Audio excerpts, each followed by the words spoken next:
platform ng X ito nangyayari. Pero lahat na Facebook nga lang, di ba, meron dito. So, ano lang, mga magulang, kayo na po ang bahalang magbigay ng protection, immediate protection sa inyong mga anak sa ganitong klase ng content. Ayan.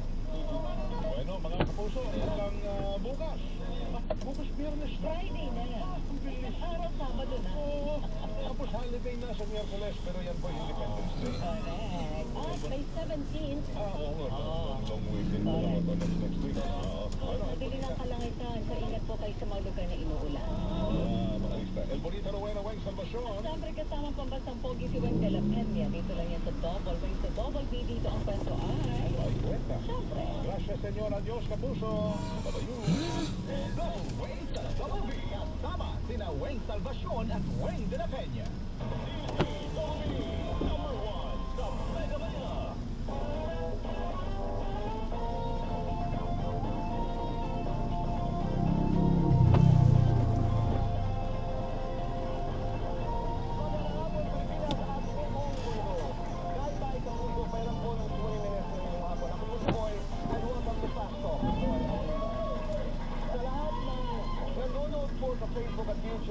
Facebook, nakikinig po sa DZWB. Welcome to the program. Maraming salamat po. Napakaraming tao dito sa studio. Hindi ko po alam kung sino ang...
Maraming salamat sa iyong pagdalaw sa atin dito sa Fast Talk with Boy at Bunda.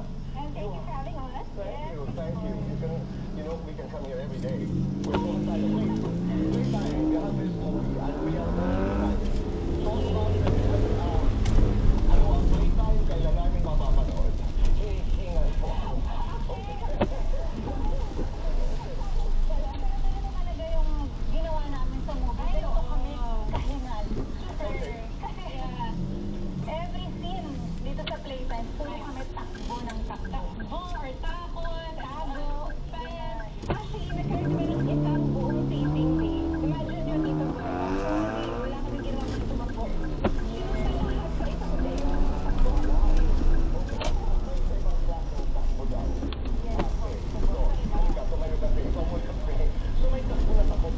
Paano yun? Takbo na takot. Ganito po yung pagtakbo. Takot.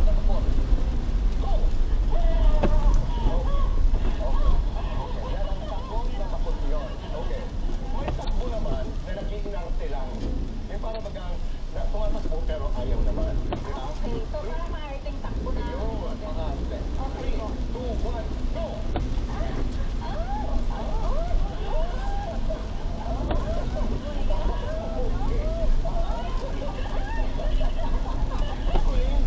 Nagaganda-gandahan namang takbo. Ay, Diba meron yan?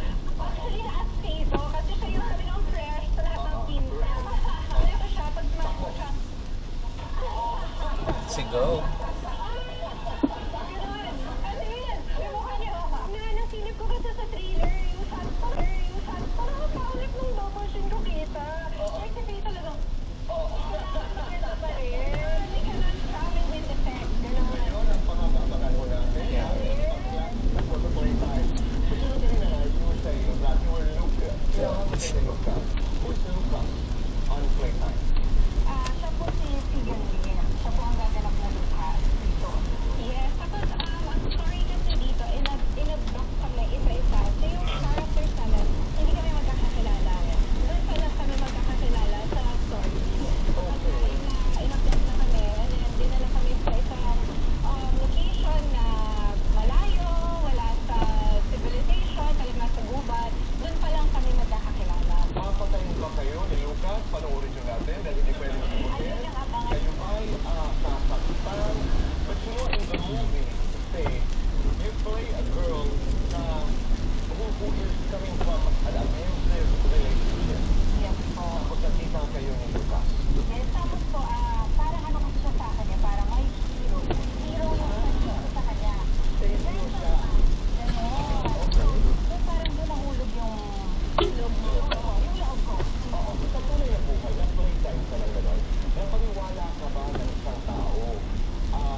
kagad na gano'n, na red flag kagad to. Kasi, bakit po, kasi kapag the more na pinagbigyan mo yun ng pinagbigyan, eventually, parang, magiging ano na lang siya, paulit-ulit na lang nagagawin at pagbibigyan mo na lang kasi akala mo it's normal. Okay. Colleen, you play a girl who's about to get married, tama ba? Yes. Oo. Yes. And then parang one last adventure of my life. Actually, na-trigger siya kasi ayoko rin spoil, pero kasi may kasalanan yung,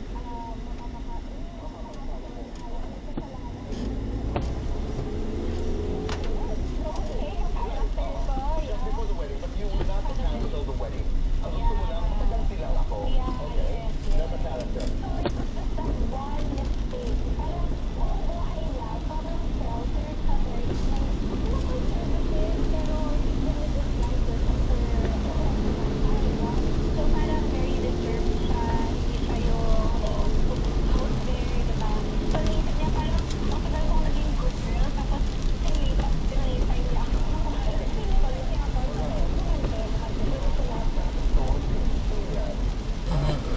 Are we supposed to reveal that?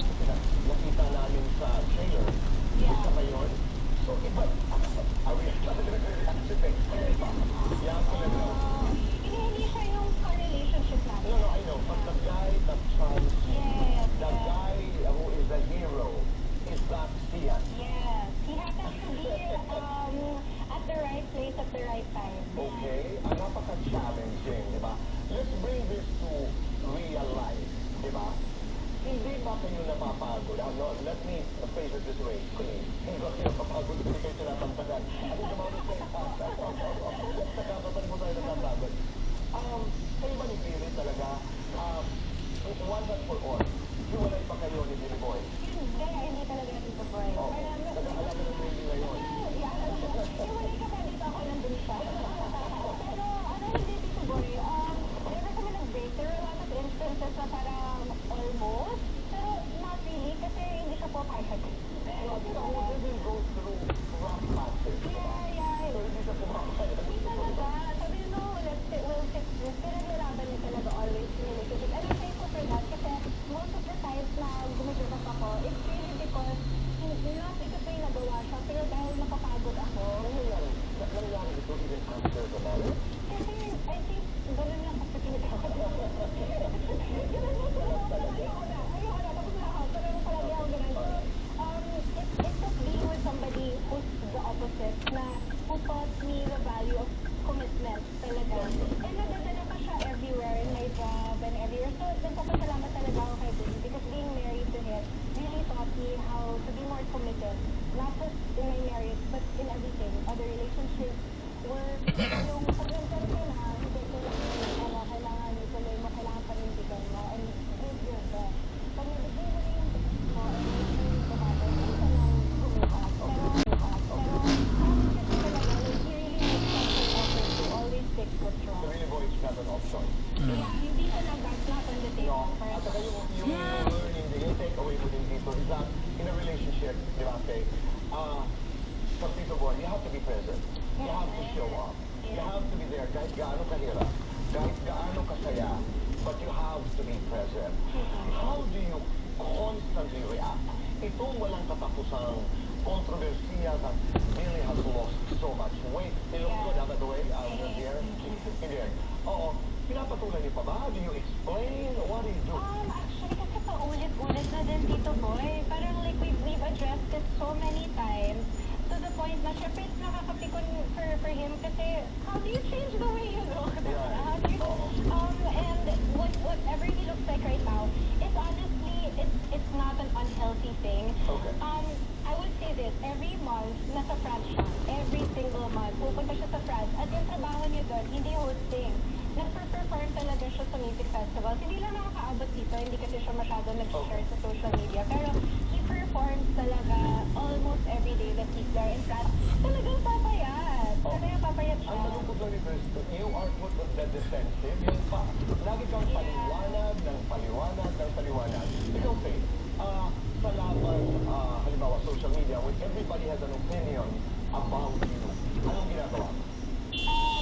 Ako po dito, boy, personally, minsan, hindi mo maiwasan mababasa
ito ay unang LGBT dedicated to the LGBT community, of course, dito sa Pilipinas.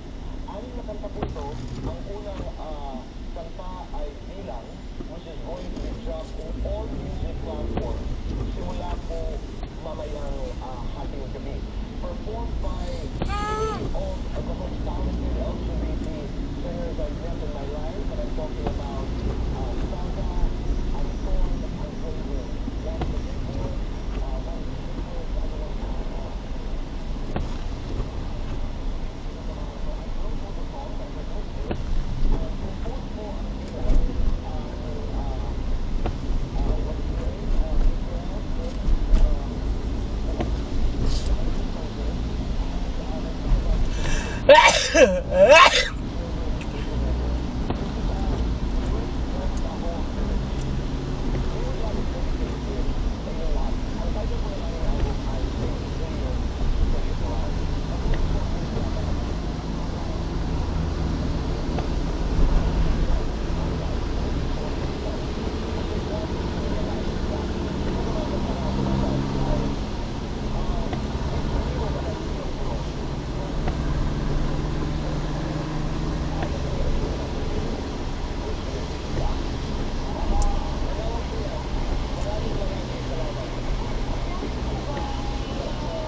We have anti-discrimination, naglalaban, equality. And I support you in that. Yan, salamat. We fight for our humanity. Kayo ba? May mga laban ba? Kaya we started to talk about talo, panalo. Lalo mo sa buhay, kailan ka talo, kailan ka panalo? Panalo kung masaya ka. Masaya ka talaga. Yeah, kasi kahit sobrang yaman mo, tapos lahat ng blessings na sa'yo lang, pero kung hindi ka masaya, I still feel it as a failure. Okay. Hindi siya success para sa akin. Ikaw, sir. Sa akin din po, Tito Boy. Ako kapag nakita kong masaya yung family ko, masaya ako. Bumabalik talaga tayo doon, no? Sa pamilya. I think that's one of the best things about us. May laban ba kayong aatosan? Ako wala. Ako meron. Feeling ko talaga. Kasi you have to put your energy. Kung di talaga mauubos ka, Tito Boy, lalo na kami na public figures, diba? Parang hindi namin talaga matatakasan na there will always be people who have something to say, diba? Pero tinatanong ko na sa sarili ko na, do I care about this specific person's opinion? That's a wonderful opinion. But, kailan namin mapapanood ang playtime? Napakaganda po nitong movie na to. Dapat supportahan po natin ang Pilipino, di ba? Ang pelikulang Pilipino. Pelikulang Pilipino. So, dapat po panoorin niyo po to dahil pinaghirapan po talaga namin to. Kasama namin po dito si Sian, si Anlene, and si Tanya Lopez. Yes, Directed by...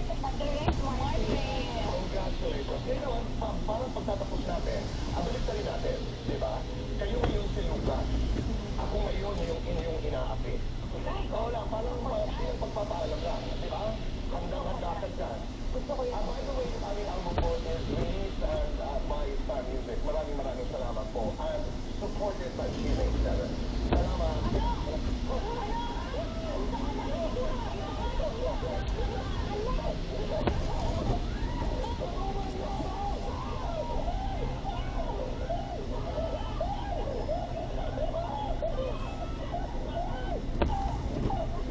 Not my face. Maraming salamat. I love you. Thank you very much. Alam mo, si Faith talaga wala pang action, ganito na, oh.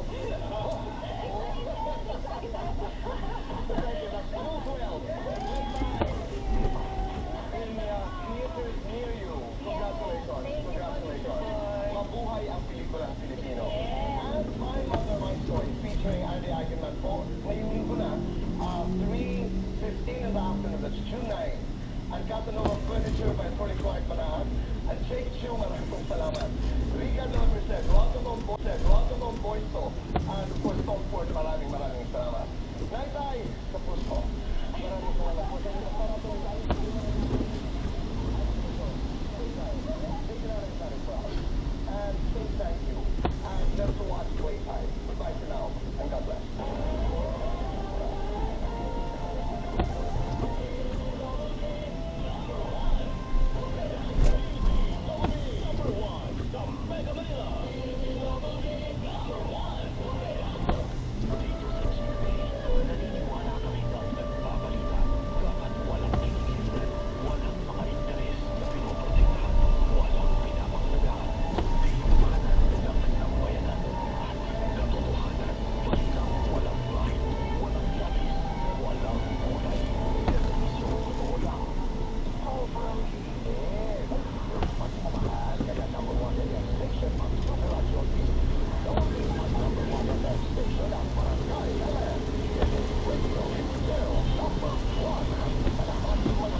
Hunyo 2024 ang inyong magiging hepe ng pangalaman.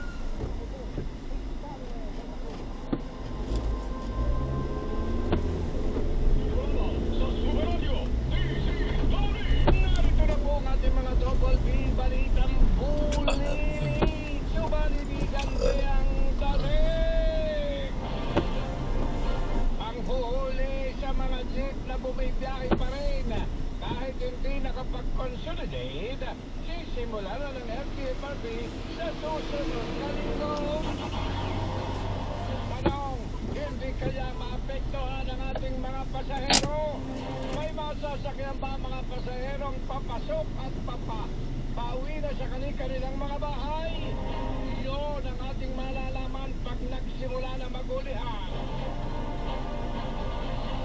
At abot sa 20,000 magsasaka at mangingisda sa Davao Region na naapektuhan ng El Nino. Binigyan ng tulong ni Pangulong Bongbong Marcos.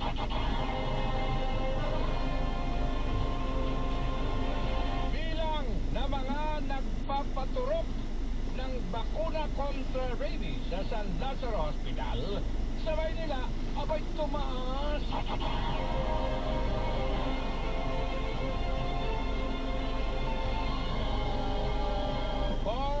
Pogo Hub sa Bambantarlac. Lumalabas na kinasasangkutan ng maraming politiko. Naku po, eto na. Negosyante at sindikato ayon kay Senador Sherwin Gatchalian. Sino-sino ang mga buwisit na politiko na ito? Sino-sino itong mga astig na negosyante? At sino-sino ang miyembro ng sindikato?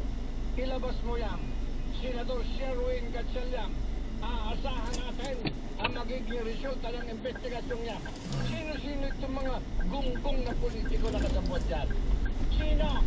Sino-sino kayo? Mga visit kayo? Pasweldo pa namin kayo? Ha? Pasweldo namin kayo? Kayo pala'y kasama dyan? Nakahirapan dyan sa Bambantarlac. Nasa 350 illegal na po nag-ooperate sa bansa ayon sa Presidential Anti-Organized Crime Commission o PAO.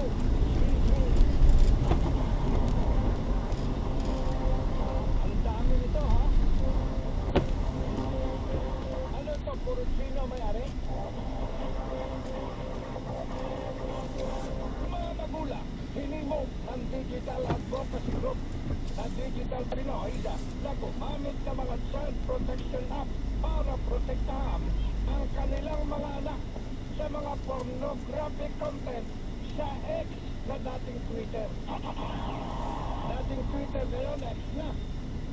Oh, talagang ang X kahit kailan mali, no?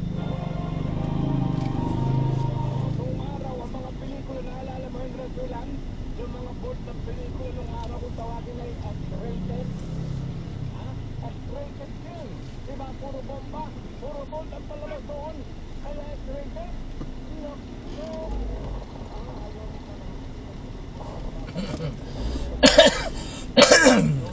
May punto ka naman doon.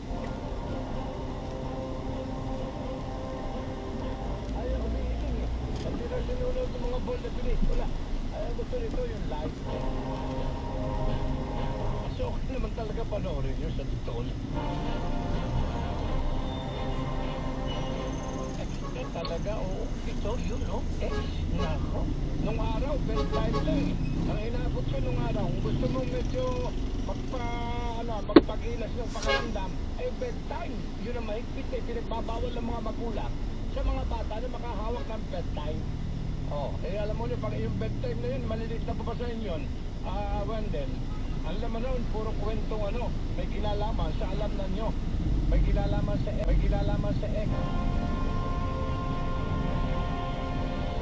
Ibig sabihin ng X, di ba? Pagka ikaw pinaso ng true or false, pagka mali sa mo nakalagay X, o di ba'y mali? Yan ho, ating mga Double B Balitang Bulilit, ang ating naging tagapagbalita po ninyo sa ating Double B. Away, Double B pa rin ang inyong patanggay ng broadcaster. Ako si Karo ng Santa Cruz Kayo'y nakikinig sa Big Time Balita. Ang balitang ito ay hatid sa inyo ng Immunovax. Ang balitang ito ay hatid sa inyo ng EO Executive Optical. For expert eye care, come to EO Executive Optical with over 300 stores nationwide. EO Executive Optical. Love your eyes. Ngayong nagpuntahan namin, mga kaibigan, nila natin Double B. Ano ito? Allah ay bampor! To bampor! Report! Bampor to bampor! Mga bagong-bagong balitang bukod pala mababasa pero may manood nyo sa Big Time Balita sa 594, mga kaibigan. Yan po ang DCWB. Umirit daw ang Philippine National Police. Okay. Umirit na ng cyber warrant sa korte para mabuksan ang mga gadget ng Chinese National o mga Chino na pinaghihinalaan espiya, mga kapuso. At gaano na karami ang espiya na yan sa Pilipinas? Kung mayroon man, nako, patay tayo, mga kaibigan. Makulat na lang tayo, walang business, mga kaibigan eh. Komunista na ang Pilipinas. Sino na namumuno? Nako, hintay ba natin abutin tayo ng gano'n? Glenn Fuego, Gogo. Pumiling na sa Korte ang Criminal Investigation and Section Group o CIDG ng cyber warrant para mabuksan ang mga gadgets na napukiska sa isang Chinese national sa Makati City na Makilan. Kung maalala, ginala ang espiya ang Chinese national matapos na ma-recover sa kanya ang mga high-tech na mga electronic at communication gadgets.